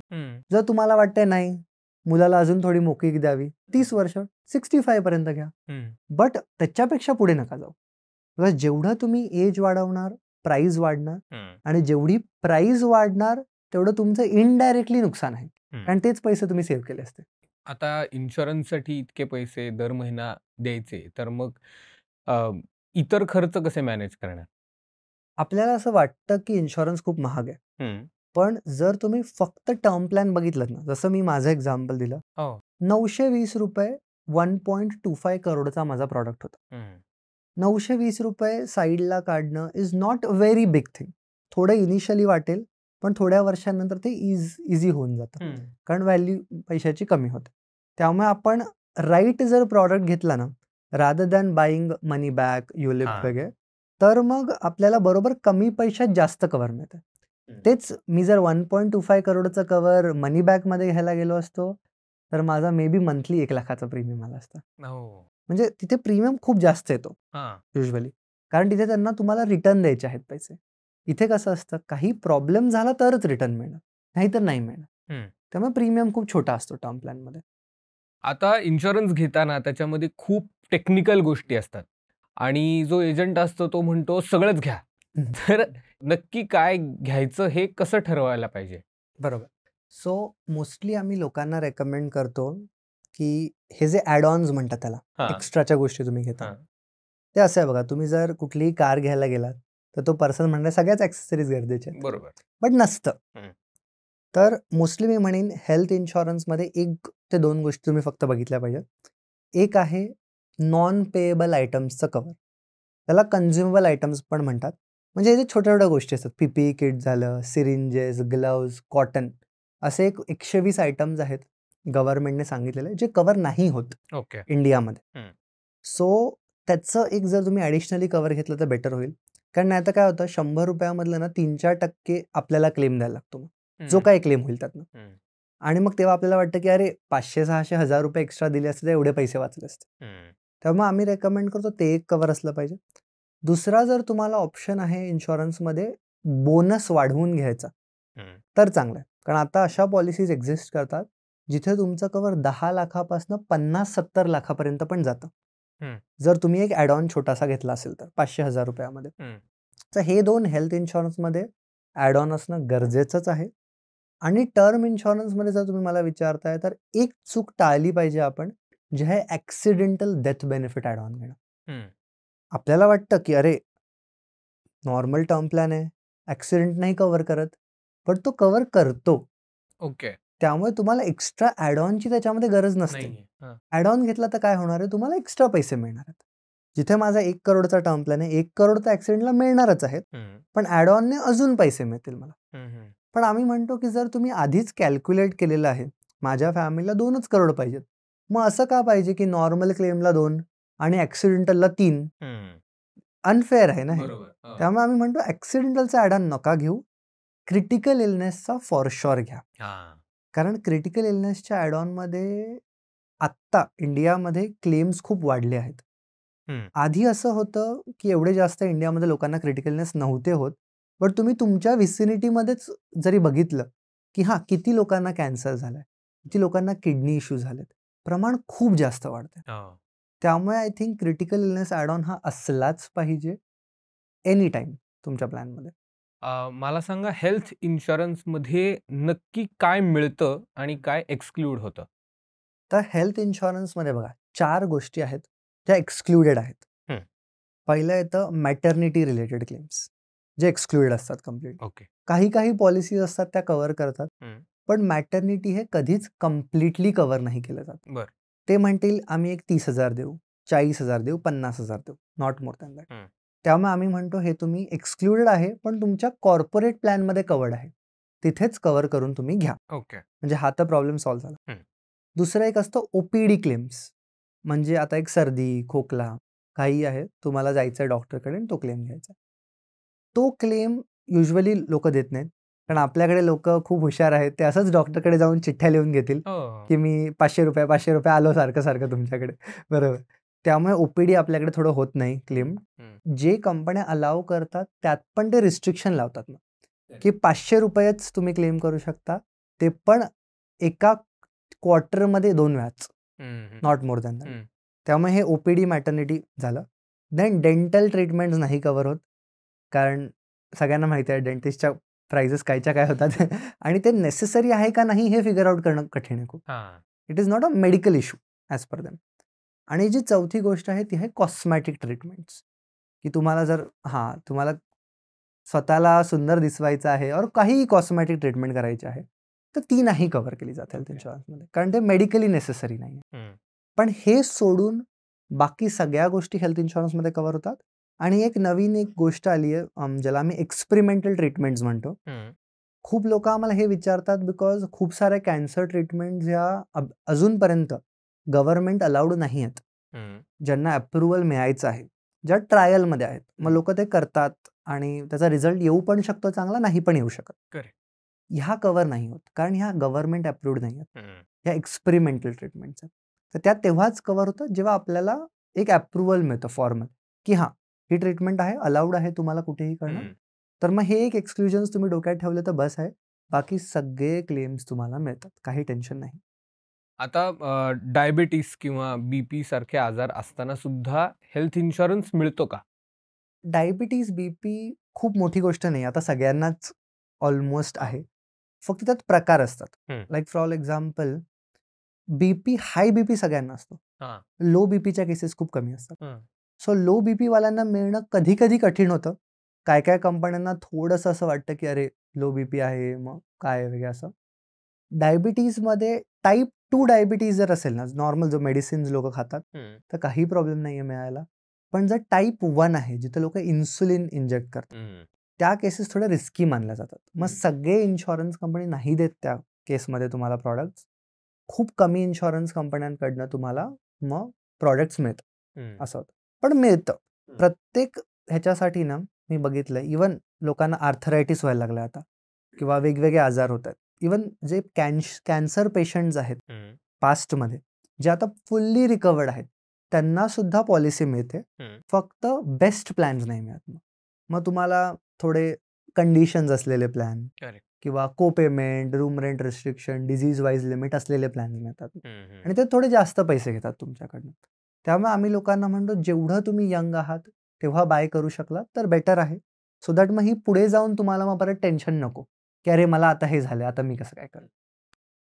आता असं झालं समजा, की डायबिटीस किंवा बीपी किंवा कुठलाही त्रास हा जर इन्शुरन्स घेतल्याच्या नंतर त्या पेशंटला झाला, तर त्याच्यानंतर पॉलिसीमध्ये काही चेंज होतो का? मोस्टली एक चांगली गोष्ट आहे आपल्याकडे, की तुम्ही इन्शुरन्स घेतल्यावर काहीही होऊ द्या, तुम्हाला टेन्शन घ्यायचं नाही. ओके. ते तुम्हाला असं नाही म्हणू शकत, की आम्ही तुम्हाला कंटिन्यू नाही करू देणार किंवा ते असं नाही म्हणू शकत, की आता तुम्ही एक क्लेम केलाय, मग आता आम्ही खूप प्राईस वाढवतो किंवा तुम्हाला हा इश्यू झालाय प्राईस वाढवतो. असं काही नाही ते करू शकत. त्यांना जसं आहे तसंच तुम्हाला नॉर्मल पर्सनसारखं ट्रीट करावं लागतं. पॉलिसी जशीच्या तशी राहते. फक्त हे जर आधी तुम्हाला झालं असेल, आता खूप लोकांचं असं होतं, की 1 महिना आधीच डायबिटीज डिटेक्ट झाला आणि पॉलिसी घ्यायची आता. ह्या केसमध्ये मग आम्ही म्हणतो, की तुम्ही डिक्लेअर करा आणि तुम्ही एक ॲड ऑन घ्या त्याच्यामध्ये, ज्याने तुम्हाला इन्स्टंट कव्हर म्हणून एक ॲड ऑन असतो मोस्टली पॉलिसीजमध्ये. नावं वेगवेगळी असू शकतात, पण आयडिया अशी असते, की 3 वर्षाऐवजी 30 दिवसानंतरच क्लेम अलाउड आहेत डायबिटीजचे. मग तो आम्ही ॲड ऑन घेणं रेकमेंड करतो त्या केसमध्ये. आता एखाद्या पेशंटला एखादं व्यसन असेल, तर त्याला इन्शुरन्स क्लेम करता येतो का? व्यसनामध्ये असं आहे ना, की हेल्थ इन्शुरन्समध्ये व्यसनाचा काही इश्यू नाहीये. ओके. तुम्ही इन्शुरन्स घेऊ पण शकता, क्लेम पण करू शकता. पण घेताना डिक्लेअर करा, की ओके मी स्मोकर आहे किंवा मी ड्रिंकर आहे. डिक्लेअर करणं खूप गरजेचं आहे. कारण नाहीतर मग काय होतं, थोडं इन्शुरन्स कंपनीला वाटतं, की ह्याने लपवलं आपल्यापासून. मग तुमचा क्लेम कॅशलेस नाही होणार, रिएम्बर्समेंट होईल किंवा डिनायलकडे पण जाऊ शकतो, जर एकदम सिव्हिअर केस असेल तर. पण एक गोष्ट आपल्याला लक्षात ठेवायची आहे, की हेल्थ इन्शुरन्समध्ये एक क्लॉज आहे, मटेरियल अब्यूज म्हणून. म्हणजे जर एका पर्सनने खूप जास्त अल्कोहोल पिलं आणि त्याला लिव्हर सिरोसिस झाला, तर तो नाही कव्हर होणार. कारण त्याने ते इंटेन्शनली स्वतःहून करून घेतलेला त्रास आहे, झालेला नाहीये. प्लस समजा कुठल्या पर्सनला स्मोकिंगमुळे कॅन्सर झाला आणि तो डायरेक्टली लिंकेबल आहे स्मोकिंगशी. असं पण होऊ शकतं, की पर्सनला कॅन्सर झालाय but not because of smoking, तो कव्हर होईल. पण डायरेक्टली जर लिंक करता येत आहे स्मोकिंग आणि कॅन्सर, तर ते कव्हर नाही होणार. ओके. त्यामुळे ह्या गोष्टी आपल्याला लक्षात ठेवायच्या आणि टर्म प्लॅनमध्ये तर प्रॉपर टेस्ट केली जाते तुमची फॉर स्मोकिंग वगैरे आणि त्याच्याप्रमाणे प्राइस बदलते थोडी टर्म प्लॅनमध्ये. ओके. ड्रिंकिंगचा इश्यू नाहीये, स्मोकिंगच्या इश्यूमुळे प्राइस चेंज होतात टर्म प्लॅनमध्ये. आता रायडर किंवा अजून कुठला स्पेशल ॲड ऑन आहे का काही लोकांसाठी पॉलिसीजमध्ये? आता एक हल्ली मी एक ट्रेंड बघितलाय, की आपली घरं आणि आपलं ऑफिस हे खूप लांब-लांब आहे. लाइक आता मी स्वतः मुंबईमध्ये पनवेलमध्ये राहतो आणि ॲक्चुअली मुंबईमध्ये जाणं इज टू फार अवे. मग लोकं बाईकवर ट्रॅव्हल करतात किंवा पब्लिक ट्रान्सपोर्टने ट्रॅव्हल करतात. मग ह्या केसमध्ये एक थोडं भीती असते लोकांना ॲक्सिडेंटची किंवा ह्या सगळ्या गोष्टी. तर मग एक स्पेशल ॲड ऑन आता अवेलेबल झालाय. त्याच्यामध्ये ॲक्सिडेंटल डिसेबिलिटीसाठी इन्कम बेनिफिट म्हणतात. सगळ्या कंपन्यांकडे नाही आहे हा. पण त्याचा अर्थ असा आहे, की समजा कुठल्या पर्सनला ॲक्सिडेंट झाला, डिसेबिलिटी झाली, तर एक मंथली इन्कम मिळेल पुढची 10 वर्ष. मग तो तुम्ही सिलेक्ट करू शकता, की समजा मला फॅमिलीला ₹1,00,000 द्यायचेत पुढच्या 10 वर्षासाठी आणि ह्या ॲड ऑनची कॉस्टिंग खूप कमी आहे. एक ₹356 ते ₹400 वगैरे एवढीच पर मंथली. सो लोकांना हे खूप आवडतं. ते म्हणतात, "स्वप्नील घेऊन टाकू." जास्त नाहीये. त्यामुळे हा एक तुम्ही विचार करू शकता ऑलवेज. आणि मग हे रायडर जी टर्म आहे ती काय आहे? रायडर म्हणजे कसं असतं, तुमची जी बेस पॉलिसी आहे ना, ती बनवलेली आहे गव्हर्नमेंटची टर्म प्लॅनमध्ये मोस्टली. तर त्या केसमध्ये कसं असतं, की only deaths are covered, nothing else. मग आता आपण जो क्रिटिकल इलनेस ॲड ऑन बद्दल बोललो, की क्रिटिकल इलनेस झाला तर एक पे आउट मिळतो. मग हे एक्सटर्नली घ्यायला लागतं आपल्याला ॲज अ ॲड ऑन. त्याला आपण रायडर म्हणतो. रायडर ॲड ऑन सेम आहे. असं एक तुम्ही एक्स्ट्रा गोष्ट घेताय, थोडेसे पैसे पे करून त्याला. ओके. मग त्यामध्ये असं पण आहे, की आपण एक इन्कम बेनिफिटचा एक ॲड ऑन असतो ॲक्सिडेंटल डिसेबिलिटीसाठी. तो पण एक घेऊ शकतो. परत एक वेव्हर ऑफ प्रीमियमचा ॲड ऑन पण असतो. जिथे डिसेबिलिटी किंवा क्रिटिकल इलनेस झाला, तर पुढे प्रीमियम नाही पे करायला लागत. मग तो पण एक घेऊ शकतो. आणि मोस्टली आम्ही लोकांना रेकमेंड करतो, की जर 2 लोकांचे इन्शुरन्स आहेत, हसबंडचा आहे, वाईफचा आहे, तर तुम्ही असं बघा, की दोघांकडे पण ॲड ऑन असणं गरजेचं आहे. कारण जर दोघं वर्किंग आहेत, तर दोघांपैकी कोणालाही क्रिटिकल इलनेस झाला तरी फॅमिली अफेक्ट होते. असं नाही झालं पाहिजे, की एका पर्सनला ॲड ऑन घेतला ना बस झालं. कारण तो त्या पर्सन पुरताच असतो. दुसऱ्या पर्सन पुरता नसतो. त्यामुळे ते एक घेणं गरजेचं आहे. काय पॉलिसीजमध्ये ना हाऊसवाईफ लोकांना ॲड पण करू देतात. त्याला कधी-कधी जॉइंट टर्म प्लॅन वगैरे म्हटलं जातं. पण आम्ही लोकांना सांगतो की ते खूप कॉम्प्लेक्स होते पॉलिसी. त्यामुळे नॉर्मल पॉलिसी घ्या. तुमची आणि तुमच्या वाईफची वेगळी असली पाहिजे. जर अर्निंग आहेत तर फॉर शुअर वेगळी पाहिजे. हाऊसवाईफ असतील तरी एक हाऊसवाईफ स्पेसिफिक प्लॅन्स मिळतात. बर. ते घेणं गरजेचं आहे. कारण कसं आहे, आपल्याला वाटतं नॉर्मली की अरे इन्कम तर हाऊसवाईफ नाही अर्न करत आहे. मग काय गरजेचं आहे प्लॅन, म्हणजे प्रोटेक्शन कुठल्या साईडने.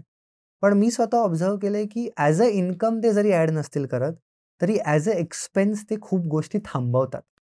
कारण जर आपण त्या ज्या गोष्टी करता आहेत त्या रिप्लेस करायला गेलो बाय अ पर्सन और बाय अ कंपनी, की हां माझं घरातलं हे करायचं आहे, ह्यांचा काळजी घ्यायची, हे सगळं आपल्याला खूप कॉस्टिंग लागेल.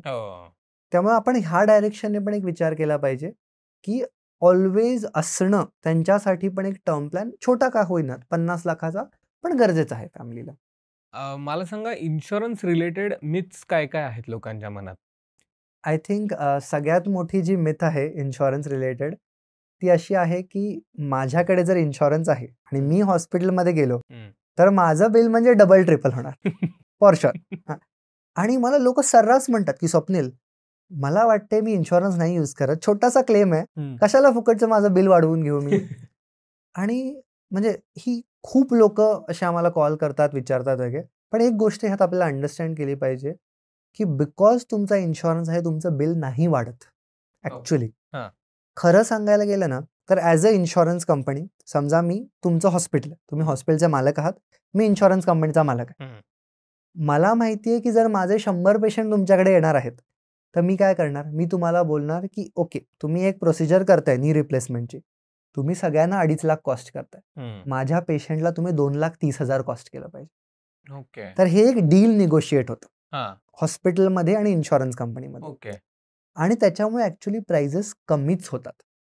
फक्त एक इश्यू ह्यात असा येतो, काय काय अशा केसेस आहेत ना, एज केसेस आम्ही त्याला म्हणतो, की जिथे एक हॉस्पिटल खूप जास्त गावच्या ठिकाणी आहे आणि इन्शुरन्स कंपनीला तिथला लँडस्केप माहित नाहीये की इथे काय क्लेमची अमाऊंट असते किंवा काय चार्ज केलं जातं.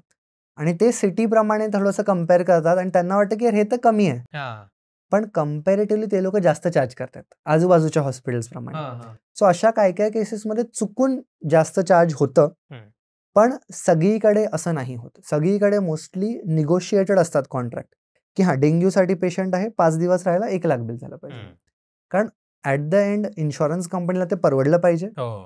आणि दुसरी गोष्ट आहे की हॉस्पिटलला ती इन्शुरन्स कंपनी हवी असते.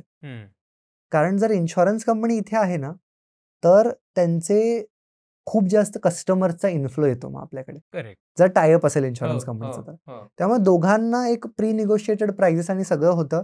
त्यामुळे असं काहीच नाहीये की तुम्हाला खूप जास्त पैसे पे करायला लागतात, कमीच पे करायला लागतात. फक्त कधी कधी आपल्याला असं वाटतं की नाही खूप जास्त झाले असं तसं. आता हल्ली क्लेमच अमाऊंट वाढल्यात. कारण हॉस्पिटल काय बघतं, ॲज अ डॉक्टर, तुम्ही जर डॉक्टर असाल, तुम्हाला एक, मी रिसेंट केस बघितलेली जिथे एका पर्सनला आपलं ऑपरेशन करायला जायचं होतं आणि डॉक्टरलाही थोडंसं वाटलं की नाही ह्या पर्सनचं आपण आज ऑपरेशन करावं का उद्या, कारण थोडा खोकला टाईप वाटतोय किंवा असं, म्हणजे बरं नाही वाटत त्या पर्सनला म्हणून.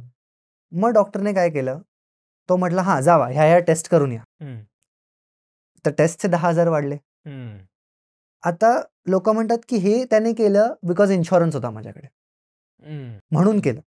बट ॲक्च्युली करंटली सिच्युएशन अशी आहे की डॉक्टर लोक किंवा हॉस्पिटल स्वतःला वाचवायला बघतात, की जर फ्युचरमध्ये काही प्रॉब्लेम झाला तर तो आमच्यावर नाव नाही आलं पाहिजे. त्यामुळे ते ऑलवेज हल्ली प्रिकॉशनरी स्टेप्स जास्त घेतात, जास्त टेस्ट करतात किंवा 5 दिवसाऐवजी 6 दिवस तुम्हाला ठेवतील. का? कारण त्यांना स्वतःला प्रोटेक्ट करायचं. त्यामुळे थोडीसे बिलं वाढायला लागलेली आहेत आणि मोस्टली आपण बोलू शकतो की टेस्ट ज्या ऑर्डर केल्या जातात त्या वाढत आहेत आणि सगळ्याच गोष्टीमध्ये जरा प्राइस इन्फ्लेट होते त्या गोष्टीमुळे. मला सांगा, डिट्टो इन्शुरन्स लोकांना योग्य पॉलिसी निवडायला कशी मदत करते? सो जेव्हा डिट्टो इन्शुरन्स सुरू झालं, एक आम्हाला खूप मोठा प्रॉब्लेम वाटला इन्शुरन्स इंडस्ट्रीमध्ये, जो मी स्वतः फेस केलेला, की मी एका जागी माझा फोन नंबर दिला कारण मला जाणून घ्यायचं होतं इन्शुरन्स बद्दल. आणि मला एक सवय आहे पुण्यातल्या लोकांसारखं दुपारी झोपायची. म्हणजे 3 ते 5 किंवा 3 ते 4 झोप पाहिजे, काहीही होऊ द्या. आणि प्रॉब्लेम असा होता की मी फोन माझा सायलेंटवर नाही ठेवत, कारण काही कंपनीचा अर्जंट कॉल किंवा कोणाचा येऊ शकतो. मी पुढचे 6 दिवस झोपूच शकलो नाही. कारण मला सारखे कॉल यायचे. कामात असताना पण कॉल, आणि त्यांच्याकडे एक टेक्निक आहे स्पेशल, की झोपायला लागलं की बरोबर कॉल करतात. Not sure how. बट असंच होत होतं. आणि तेव्हा म्हणजे आम्हाला अंडरस्टँड झालं, की एक अशी सर्व्हिस का नाही बनवावी, जिथे आपण पर्सनला तेव्हाच कॉल करतोय, जेव्हा तो रिक्वेस्ट करतोय कॉलचा. अननेसेसरी कॉल नाही झाला पाहिजे कुठल्याही ओके. कस्टमरला. त्यामुळे डिट्टो इन्शुरन्स एक युनिक गोष्ट अशी आहे, की आम्ही स्वतःहून कधीच लोकांना कॉल नाही करत. लोकं आमच्या वेबसाईटवर येतात. त्याच्यावरती बुक अ कॉल म्हणून एक ऑप्शन आहे. त्याच्यावरती क्लिक करतात. मग ते डेट आणि टाइम सिलेक्ट करतात. कारण लोकं पण बिझी असतात, त्यांची पण लाईफ आहे. समजा कोणी बुक केलं आहे रविवारी 1 वाजता. आमचा ॲडवायझर बरोबर रविवारी 1 वाजता त्यांना कॉल करतो. त्यांच्या सगळ्या क्वेरीज ऐकून घेतो आणि त्यांना एक्सपर्ट ॲडवाइस देतो. आणि हे सगळे लोकं IRDA सर्टिफाईड ॲडवायझर्स असतात, ज्यांना आम्ही एक 3 महिने फुल ट्रेनिंग देतो अबाउट द प्रॉडक्ट. त्यांच्या एक्झाम्स घेतल्या जातात, त्यांचे इंटरव्ह्यूज घेतले जातात आणि मगच त्यांना कस्टमरशी बोलायला दिलं जातं. ओके. आणि ह्यात अजून एक प्रॉब्लेम मोठा आम्ही बघितला, जेव्हा आम्ही सर्व्हे करत होतो, की असे प्लॅटफॉर्म्स आहेत, जिथे तुम्हाला ॲडवायझरशी बोलता येतं अँड ऑल दॅट. बट जर त्या ॲडवायझरला टार्गेट दिलेलं असेल ना, मग ते वर्क तुमच्या फेवरमध्ये नाही होत. मग काय होतं, ॲडवायझर 10 वेळा तुम्हाला कॉल करतो, की हां सर, आता काय आपलं बोलणं तर झालं ना, पुढे काय घेताय कधी? तर आम्ही स्ट्रिक्ट रूल आहे आमच्याकडे, की पहिल्या कॉलनंतर तुम्हाला परत कधीच कॉल येणार नाही आमच्याकडनं. आयुष्यात नाही येणार. आणि हे ऐकून लोकांना वाटतं, अरे हे काय नवीन आहे. इन्शुरन्स कंपनी हे कॉल नाही करत आहे. बरोबर. पण आम्ही कधीच कॉल नाही करत लोकांना. कारण ॲट द एंड आम्ही स्वतःला कन्सल्टिंग फर्म म्हणतो. तुम्हाला कन्सल्टेशन हवंय, तुम्ही आमच्याकडे या. आम्ही तुम्हाला मदत करू. तुम्हाला परत हवंय, तुम्ही एक कॉल झाला, मग आम्ही सगळं तुम्हाला डिटेल्स WhatsAppवरती शेअर करतो. तुम्हाला परत हवंय, जस्ट आम्हाला मेसेज करा, स्वप्नील मला थोडे डाऊट्स आहेत, मला कॉल हवाय, किंवा स्वप्नील मला पर्चेस करायचं आहे. अजून एकदा कॉल हवाय, तुमचे परत आम्ही डाऊट सॉल्व्ह करू. जर पर्चेस करायचं आहे, तर आम्ही एक नवीन प्रोसिजर आता घेतलेली आहे, ज्याच्यामध्ये आम्ही काय करतो, की ॲप्लिकेशनच्या वेळेला आम्ही तुमच्यावर बसतो. आमचा ॲडवायझर तुमच्याबरोबर ॲप्लिकेशन एकसाथ करतो. कारण खूप सारे क्लेम रिजेक्ट हे ॲप्लिकेशनमुळेच होतात, जिथे आपण चुका करतो ॲप्लिकेशनमध्ये. कारण आपल्याला वाटतं, अरे ही तर छोटी गोष्ट आहे, मी का डिक्लेअर करू? डेंग्यू झालेला मला 10 वर्षापूर्वी, त्याचं आता काय? छोट्या छोट्या गोष्टी आहेत, पण त्या डिक्लेअर करणं गरजेचं असतं. आणि कुठे तुम्ही डिक्लेअर करताय, कशा डिक्लेअर करताय, मग ह्याच्यासाठी आमचा ॲडवायझर हेल्प करतो. आणि पॉलिसी अप्रूव्ह झाल्यानंतर पण क्लेमच्या वेळेला एंड टू एंड आमचे क्लेम एक्सपर्ट्स मदत करतात. बी इट कॅशलेस क्लेम असू दे, रिएम्बर्समेंट क्लेम असू दे. कारण क्लेम खूप किचकट गोष्ट आहे. आणि कधी-कधी ना, इन्शुरन्स कंपनीची पण चुकी नसते, पर्सनची पण चुकी नसते आणि क्लेम रिजेक्ट होतं. मी एक तुम्हाला केस सांगतो. एका पर्सनने हेल्थ इन्शुरन्स घेतला होता. 1-2 वर्ष झाले आणि किडनी स्टोनसाठी तो गेला ॲडमिट व्हायला. समथिंग एक 80,000 1 लाखाचा क्लेम असेल. आणि त्याला at the time of discharge message आला, की तुझा क्लेम रिजेक्टेड आहे आणि तुझी पॉलिसी पण कॅन्सल केली आहे आम्ही. आणि त्याने आम्हाला रीच आउट केलं, की हे असं का झालं? मग आमच्या टीमने जरा चेकबिक केलं, तर इन्शुरन्स कंपनी म्हटली, की ह्याने आम्हाला त्याच्या पास्ट मेडिकल हिस्ट्रीबद्दल सांगितलेलं नाही आहे, म्हणून क्लेम रिजेक्ट झाला तिथे. नॉर्मली काय होतं ना, अशा केसेसमध्ये ॲज अ सामान्य माणूस आपण नाही फाईट करू शकत इन्शुरन्स कंपनीबरोबर. कारण इन्शुरन्स कंपनी एवढी मोठी आणि आपण छोटे माणूस एवढे. पण एक गोष्ट चांगली होती, की ह्याने आमच्या थ्रू पॉलिसी घेतलेली. सो आमच्याकडे एक थोडं लेव्हरेज असतं. कारण एवढ्या सगळ्या आम्ही पॉलिसीज करतोय, मग आम्ही थोडा प्रेशर टाकतो त्यांच्यावरती आणि आम्ही बोललो, तुम्ही दाखवा तरी प्रूफ तुमच्याकडे काय आहे, की ज्याच्यामुळे तुम्ही क्लेम रिजेक्ट करताय. मग त्यांनी आम्हाला एक डॉक्युमेंट दाखवलं, की हे बघा, एका डॉक्युमेंटवरती त्याच्याच डॉक्टरने सबमिट केलं ना, त्याच्या लिहिलेलं आहे, की ह्या पर्सनला AML आहे सिन्स 3 इयर्स. आता AML म्हणजे काय? आम्ही सगळ्यांनी गुगल केलं AML म्हणजे काय? तर लिहिलेलं acute myeloid leukaemia. It is a form of a cancer. त्यामुळे इन्शुरन्स कंपनी बोलली, ह्याला 3 वर्षापासून कॅन्सर आहे. ह्याने सांगितलंच नाहीये, आम्ही इन्शुरन्स दिलाच नसता ह्याला कॅन्सर होता तर. मग आम्ही किडनी स्टोनचा क्लेम किंवा कुठलाच क्लेम का देऊ ह्याला? बरोबर. आणि ते बोलले, इव्हन त्याने जे पैसे पे केले ते पण परत मिळणार नाहीत, ते पण वाया गेले. तर तो पर्सन अजूनच भडकला, की मला तर कॅन्सर नाही आहे, माझे पैसे आहेत, मी सगळं केलंय बरोबर, तरी माझा का क्लेम रिजेक्ट होतोय? मग आम्ही त्याला हे डॉक्युमेंट दाखवलं, हे बघा तुमच्याच डॉक्टरने लिहिलंय तुम्हाला AML आहे 3 वर्षापासून. तो बोलला की हे बघा मला माहित नाही डॉक्टरने काय लिहिलंय. मग आमच्या टीमने लावला त्या हॉस्पिटलला फोन. खूप मोठं हॉस्पिटल आहे बँगलोरमधलं. हॉस्पिटलला फोन लावला आणि कष्ट करून करून शेवटी डॉक्टरपर्यंत पोहोचलो, कारण खूप बिझी असतात सगळे लोक, बरोबर. आणि डॉक्टरला आम्ही फोटो पाठवला व्हॉट्सअपवरती सांगायला की ह्या एका डॉक्युमेंटमुळे रिजेक्ट झालाय क्लेम, AML सिन्स 3 इयर्स दिलंय. आणि डॉक्टर हसायला लागला. आणि आम्हाला कळत नाहीये एवढी सिरियस केस आहे. हा, आम्ही घाबरलोय का क्लेम रिजेक्ट झालाय, पर्सनला कॅन्सर आहे म्हणतात आणि हा हसतोय का. तो म्हटला अहो ते AML म्हणजे काही कॅन्सर नाही, AML म्हणजे active married life since 3 years.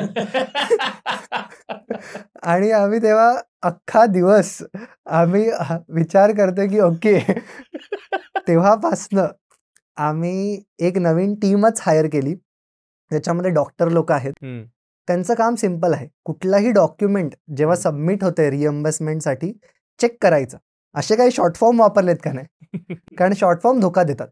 असं अजून एकदा झालेलं जेव्हा एका पर्सनच्या डोळ्याचा क्लेम होता आणि डॉक्टरने लिहून दिलेलं एका जागी PG फ्रॉम 2 इयर्स आणि इन्शुरन्स कंपनी म्हणते ह्याला पिगमेंट ग्लायकोमा आहे, डोळ्याचा एक आजार असतो पिगमेंट ग्लायकोमा म्हणून, तो आहे. त्याने आम्हाला सांगितलंच नाही 2 वर्षापासून. आणि तो पर्सन म्हणतो मला तर काही नाही आहे. डॉक्टर म्हणतो अहो ते पिगमेंट ग्लायकोमा नाही हो, ह्याला म्हणतात ते प्रिस्क्रिप्शन ग्लास आहे तो PG म्हणजे. तेव्हापासून आम्ही म्हणजे रूलच ठेवलाय की डॉक्युमेंट जर तुमच्याकडे आहेत कुठलेही क्लेमचे, तुम्ही पहिले चेक करा काय चुकीचं लिहिलंय का. कारण अशा पण आम्ही केसेस बघितल्या जिथे डॉक्टरला सांगताना पेशंटने सांगितलं मला 3 महिन्यापूर्वी BP आलाय आणि लिहिताना डॉक्टरने लिहिलं 3 वर्षापूर्वी आलाय. कारण आपण घाईत असतो, एक माणसाची चूक होऊच शकते ना, माणूस आहे चूक करतो. त्यामुळे आय थिंक क्लेम खूप रिजेक्ट होतात. आणि ह्या वेळेला जर तुमच्याकडे कोणी डिट्टो सारखं असेल सपोर्ट करायला तर खूप मदत होते. कारण खूप वेळेला आपल्याला इन्शुरन्स कंपनीशी थोडं फाईट करायला लागतं. अशा पण केसेस आहेत जिथे आम्ही कोर्ट केसेस केलेले आहेत वगैरे, ओम्बड्समॅनमध्ये जायला लागतं, ग्रीव्हियन्स सेलकडे जायला लागतं. ह्या सगळ्या cases as a single person करायला गेलं ना खूप त्रास आहे. मग आमची जी एक डेडिकेटेड टीम आहे ते सगळं करून तुमचा क्लेम सेटल करायचं ते काम करतात. आता आमच्या प्रेक्षकांना इन्शुरन्स बद्दल जर एक महत्वाचा सल्ला द्यायचा झाला तर तुम्ही काय द्याल? आय थिंक सगळ्यात पहिला सल्ला, इन्शुरन्सकडे ॲज अ इन्व्हेस्टमेंट बघू नका.